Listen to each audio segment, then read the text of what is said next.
कर देने जो भी मंगा मैनू सरकार अता कर देने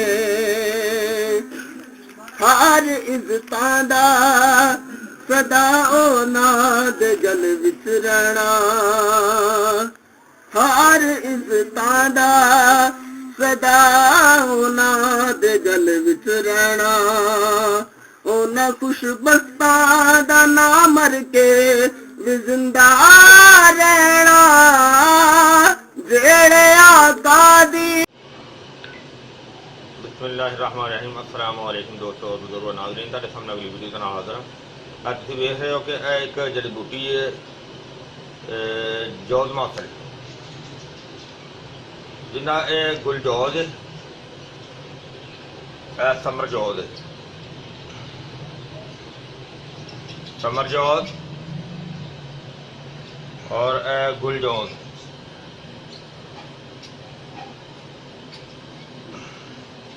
और ये जड़ा ना कि इन्हों असी इन्ना पहले कचूमर कटांगे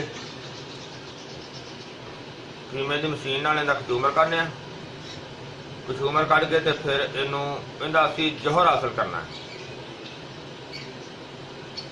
और वो जौहर जड़ा है उनके जो फवायद होंगे तुहानूं दसांगा मैं। फिलहाल इहदा जड़ा ना वो जौहर कढ़न का जड़ा तरीकाकार वो शुरू करने आ। तो सब तो पहले इहदा कचूमर करने इनू असी ना देखो इहदा कचूमर बन रहा है और इस तरह ही इहदा जड़ा ना वो कचूमर असी वो बनाने देखो कीमे वाली मशीन दे विच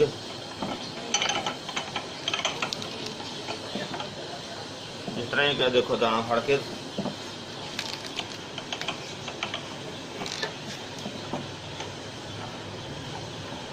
अगर क्योंकि असीं देखो जाली ला दी है ना क्योंकि जाली नाल तो सही नहीं रहना और अब यह है कि असीं इहनूं एक दो जरा मोटा पीस नज़र आए उन्होंने फिर दोबारा जड़ा ना उन्होंने मशीन के दोबारा कर देंगे।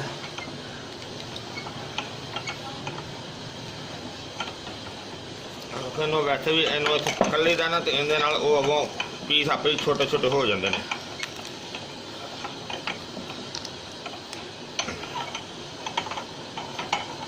छोटा दाना हो तो वैसे ही हो जाता है तो इनू वड्डा दाना जिहड़ा है उन्होंने इस तरह पकड़ के हाँ जी। आ देखो असीं सारे का कचूमर कर दिता। कचूमर करने तो बाद जनाब इहदे च हुण असीं पानी शामिल कर देंगे। पानी थोड़ा जिहा होर इहदे च पा देंगे और इनू जनाब पानी जरा होर शामिल करके तो इनू फिर असी चूल्हे तो रख के पकावांगे। पानी सिर्फ इन्ना को पा देने जिंदे च अच्छी तरह गल के इहदा जरा ना असर सही तरीके दे नाल इहदा असर निकल जाएगा।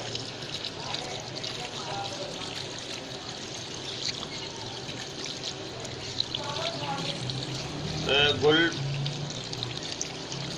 जौज मासल ते समर जौज मासल पानी बेहतरीन हो गया इहदे और इनू थोड़ी देर इस तरह रख के फिर असीं चूल्हे के उत्ते रखांगे। हाँ जी माशाल्लाह देखो ज़बरदस्त पकाई हो रही है और काफ़ी देर का यह पक रहा है। इस तरह ही हल्के आइन ते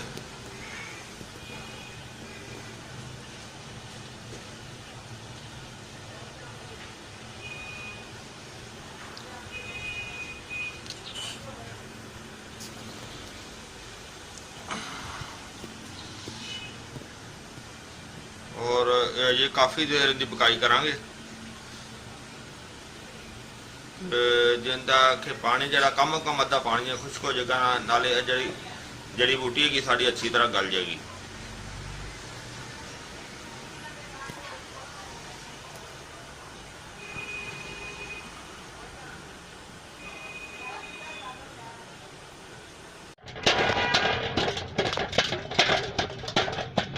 काफ़ी देर का चूल्हा असीं बंद कर दिता चूल्हा बंद करके तो इन्होंने असीं कटाई कर रहे हैं नाल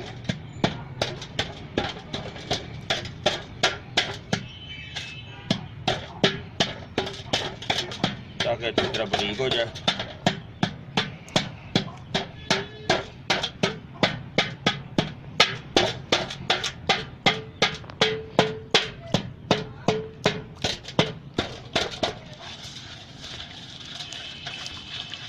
बहुत बेहतर हो गया, वधिया हो गया। ये गर्म है ना,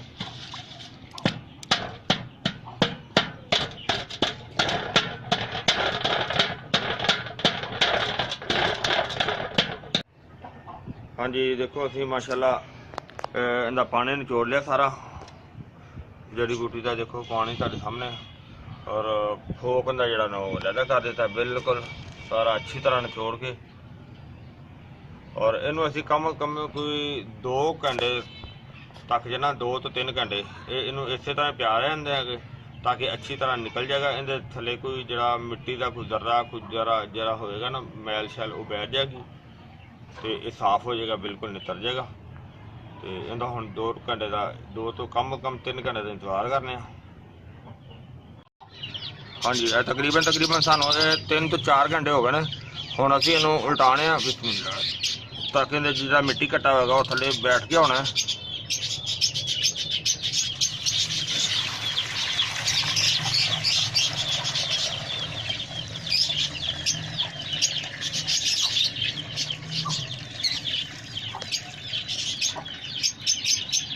हाँ बस इन्ना कोई मिट्टी घट्टा निकलिया, बाकी इंशाल्लाह साफ है।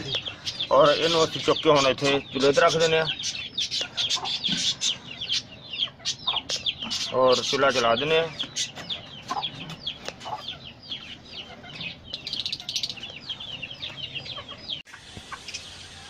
हाँ जी माशाल्लाह देखो उबाला आन लग गया, बहुत ज़बरदस्त। इनू उबाला देख देख के इस तरह इनू खुश करना है।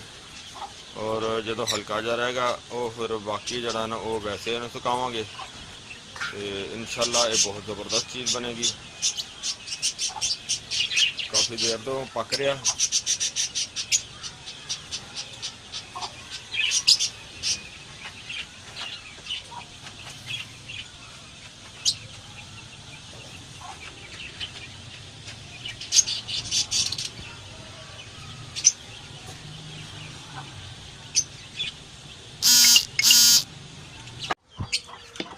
देखो माशाल्लाह बहुत ज़बरदस्त हो गया।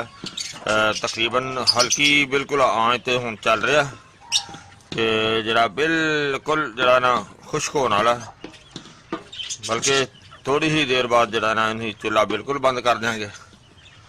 और बाकी इनू जरा ना ये सूरज की रोशनी नाल जरा ना वो खुश्क हो जाएगा। बहुत वधिया बन गया।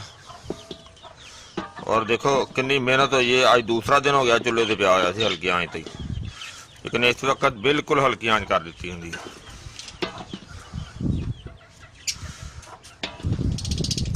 और असी नाल ही देखो इनकी तैयारी कर दी, क्योंकि इन्हें उल्टा देंगे प्लास्टिक के कागज़ से, और इनके उत्ते फिर बड़े अच्छे तरीके नाल खुश्क हो जाएगा।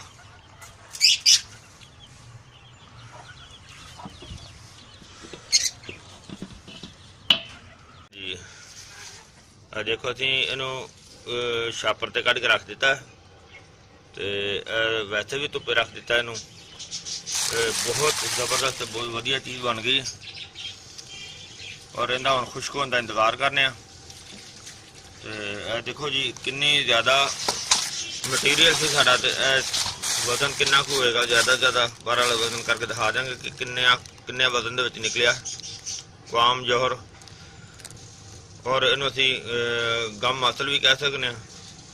बहुत वधिया चीज़ है। माशाल्लाह माशाल्लाह साडा जौहर जरा ना बेहतरीन तैयार हो गया, बहुत ज़बरदस्त हो गया। और इसका तैयारी तो तुसी देख ली है सारी। और इसनू इस्तेमाल करने का तरीका यह है कि बेहतरीन इहदा ये हल है कि इनू नुक्ता जात दे विच शामिल किया जाए, क्योंकि जिहड़े दोस्त हजरात इस चीज़ नू जानते ने, मतलब है कि दवाई के बारे जड़ी बूटियां के बारे जानते हैं, उन्होंने वास्ते ये बेहतर है। लेकिन दूसरे दोस्त जोड़े ने उन्होंने वास्ते बेहतर है कि वो इस चीज़ नू ना जाना वो बनाया जाए। और इनका इस्तेमाल इस तरह होना चाहिए कि यानी कि जिस तरह तुहानूं मैं दस्सिया कि कुश्ता जात दे विच यानी कि नुक्सा जात दे विच नुक्सा जिहड़ा बनाया जाए, नुक्से दे विच इसका इस्तेमाल भी बहुत थोड़ी मिकदार नाल शामिल किया जाए।